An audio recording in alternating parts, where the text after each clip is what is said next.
Hello everyone, আমরা চলে এসেছি রা বাংলার বুদ্ধ পার্কে। পিছনে কাঞ্চনজঙ্ঘা আর তার সামনে বিশাল বুদ্ধ মূর্তি। এখানে আমাদের আসা সার্থক হয়ে গেছে, কারণ চোখের সামনে আমরা অপূর্ব দৃশ্য দেখে ফেলেছি। মানে ভীষণ সুন্দর, এত সুন্দর, নিট অ্যান্ড ক্লিন একটা এত বড় পার্ক।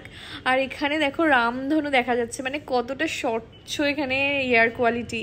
আমরা এখানে বুদ্ধ পার্কে ঘুরে আমাদের ভীষণ খিদে পেয়ে গেছে, আর এখানে একদম একটা এত ভালো বাঙালি রেস্টুরেন্ট ছিল, ওখান থেকে লাঞ্চ করে আমরা চলে গেছি আমাদের next destination Tammy tea garden. এত সুন্দর বড় একটা চা বাগান, আর এত নিট অ্যান্ড ক্লিন, এত অর্গানাইজভাবে রয়েছে, মানে ভীষণ অপূর্ব।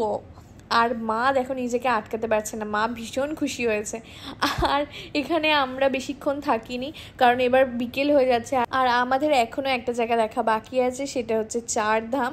আমাদের মনে হয় আরেকটু আগে আসলে আমরা আরও ভালো করে সব জিনিস বেশি সময় দিয়ে দেখতে পারতাম।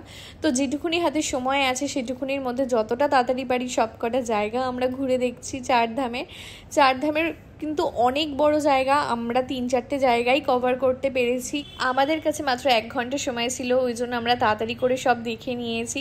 আর আমরা যখন ফিরে আসছি তখন এখানে শিব ঠাকুরের আরতি হচ্ছিল, তো সেটা আমরা একটু দাঁড়িয়ে দেখলাম। আর তারপরে আমরা যাচ্ছি এখন পেলিংয়ে। দেখা হচ্ছে নেক্সট ভিডিওতে।